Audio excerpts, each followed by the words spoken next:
السلام عليكم ورحمة الله وبركاته، والصلاة والسلام على أشرف المرسلين. معكم فيديو جديد النهاردة من قناتكم حكاية الكنز، والفيديو هيكون عن 10 ملمات النادرة جدا بالتاريخ بالظبط وأسعارها وأماكن البيع. قبل ما نبدأ الفيديو بتاعنا، لسه ما اشتركش في القناة ينزل دلوقتي يشترك ويفعل زر الجرس على الكل عشان يوصل لكم كل الفيديوهات الجديدة ولايكات بقى. ويلا بينا نبدأ الفيديو بتاعنا سريعا بعد الانترو.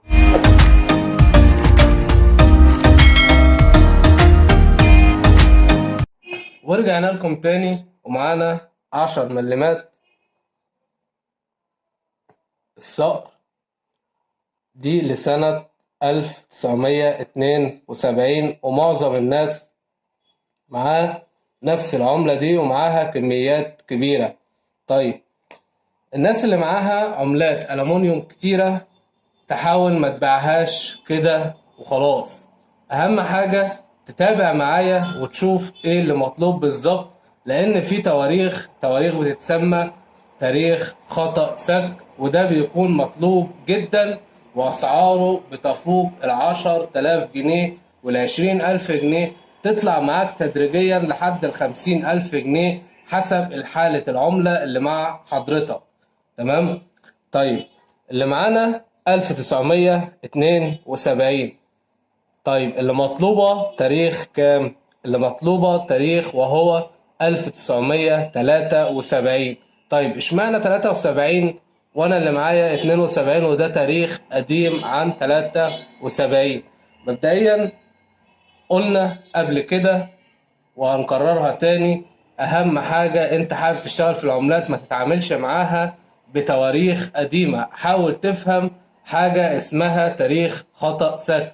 دام انت عرفت تلعب على تواريخ خطأ سك واخطاء سك العملة، كده انت بدأت انك تعرف تشتغل في العملات. يعني تاريخ 1972 ده أصدر منه كمية كبيرة جدا، لكن تاريخ 1973 تاريخ ده أصدر منه كمية قليلة جدا ومش بتكون موجودة كتير في السوق. فاللي معاه 1973 دي العملة دي كده داخلة في النوادر، لكن 1972 تعتبر مش نوادر خالص بسبب إنها متوفرة كتير جدا مع معظم الناس. طيب، في حد هيقول لي معايا 10 ملمات صقر برضو 1973، نوع المعدن نحاس. طيب، ال 1973 النحاس هي برضو 10 ملمات. اشمعنى ما تكونش ديت برضو من النوادر؟ هقول لك، النحاس غير الألمونيوم اللي بتكون مطلوبة هي ألمونيوم. طيب، بالنسبة للنحاس احنا معانا كميات من النحاس دي كتيرة جدا مش عارفين نستغلها ازاي. عندك طريقتين. اول طريقة، حاول انك تقعد تفرز العملات اللي عندك بالنسبة ل10 ملمات نحاس. اذا لقيت تاريخ 1980 10 ملمات الصقر ديت برضو تعتبر من النوادر، وسعرها تروح معاك لحد 50,000 جنيه مصري حسب برضو الحالة اللي مع حضرتك. طيب، بالنسبة ل 1973 اللي هي النحاس ديت أسعارها كام؟ سعر ال10 ملمات النحاس اللي هي الصقر ديت يعني يعتبر سعرها حاليا مالوش سعر ثابت. يعني في ناس تباع مثلا باتنين 3 جنيه 5 جنيه، اللي بيشتريها اللي هو الهاوي اللي حابب يحتفظ بالعملة عنده. تمام؟ الكل يركز على العملات اللي عنده ومحدش يبيع العملات كده بالكيلو قبل ما يفرزها، لان انت هتبيع العملات اللي عندك بالكيلو، هتيجي تكتشف بعد ما تبيع العملات ان كان عندك عملة من النوادر. حاول تفرز تطلع الألمونيوم لوحديهم والنحاس لوحديهم، وتقعد تفرز الحاجات دي وتتابع معايا على القناة وتشوف ايه النوادر اللي بنزلها واسعارها كام. ال10 ملمات بتكون زي دي صقر اهي، نوع المعدن ألمونيوم وعليها حروف كده على الإطار. تمام؟ 10 ملمات بتكون نفس الشكل ده كده بالظبط، بس بدل 1972 بتكون 1973 اهو. طيب سعر العملة ديت بتروح من كام لكام؟ معاك العملة نظيفة والصقر واضح والكتابة واضحة، دي بتتراوح معاك لحد ال30 وال40 ألف جنيه مصري. طيب معانا الحالة مثلا الكتابة مش واضحة بسيط، الصقر مش واضح برضو بسيط، ديت هتبدأ معاك سعرها يعني مثلا ايه، في حالات تعمل 5000، في حالات تعمل 10000، في حالات تعمل 20000. محدش يقول مثلا ايه انا معايا العملة هي ده سعرها هيجيب على طول ال30 وال40 ألف جنيه. لا يا باشا، في حاجة اسمها حالة العملة. انت معاك العملة حاول تحافظ على الحالة بتاعتها، بحيث ان لما تيجي مثلا تبيع العملة تعرف تمسك فيها قرش كويس. تمام. اللي معاه العملة يحافظ عليها، ما يرميهاش وسط عملات كده وخلاص. احتفظ بيها في جراب مثلا، جراب بلاستيك، اي حاجة تحتفظ بيها في العملة ان هي ما تكونش وسط العملات، عشان يعني تطبيقات العملة الحاجات دي كلها، الكتابة تتمسح، الحاجات دي كلها تفادى الأخطاء دي كلها. طيب ينفع أنظف العملات اللي معايا عملة نادرة أنضفها بسلكة معينة أو بصنفرة؟ ما ينفعش جدا تنظف العملات الحاجات دي خالص. العملة عليها طين، العملة عليها وساخة، سيب العملة زي ما هي وهتتباع زي ما هي، لأن هتنضف بسلك معين أو بصنفرة، وناس كتير بتعمل الكلام ده. كده انت بتقل من تمن العملة كتير جدا. تمام. طيب بالنسبة لل10 مليمات صقر نحاس، دي 1973. طيب نفس الشكل كده بيكون مطلوب، بس تاريخ معين، التاريخ المعين وهو 1980، ده برضو تاريخ خطأ سك.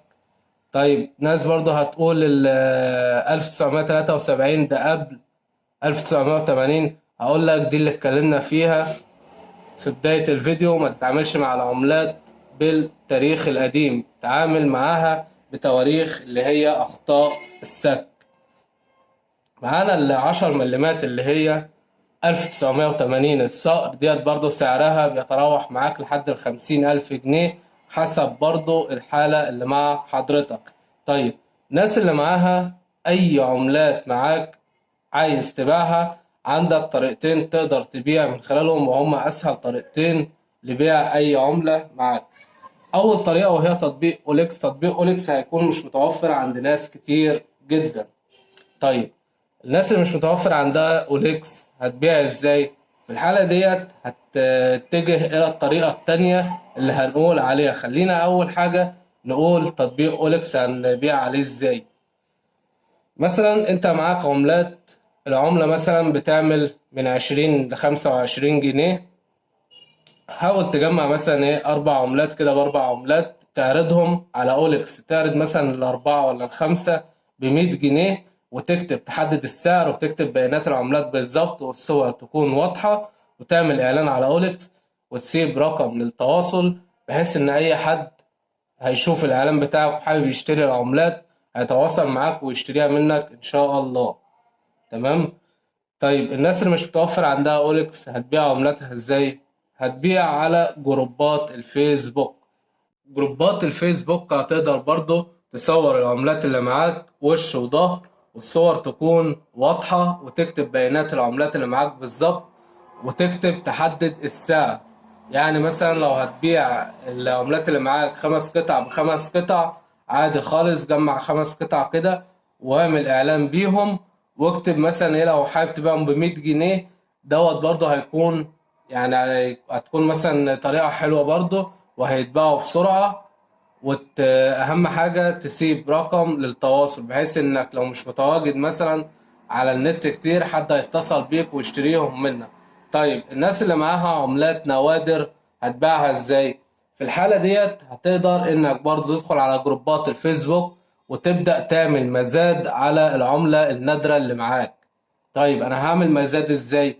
هتصور العملة اللي معاك وش وظهر بصور واضحة، وتكتب بياناتها بالظبط، وتشوف حابب تبدأ المزاد ب10,000 جنيه، ابدأ المزاد ب10,000 جنيه، وخلي الرفعة مثلا يا ب500 يا ب300 جنيه عادي برضو خالص. طيب انا يحق لي اقفل المزاد بعد قد ايه؟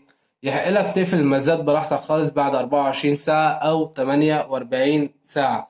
طيب ايه الصح؟ الصح انك تخلي المزاد متاح لمدة 48 ساعة، بحيث ان المزاد والاعلان بتاعك ياخد وقته في الجروب والناس كتير، اكبر كمية تشوفه من الناس.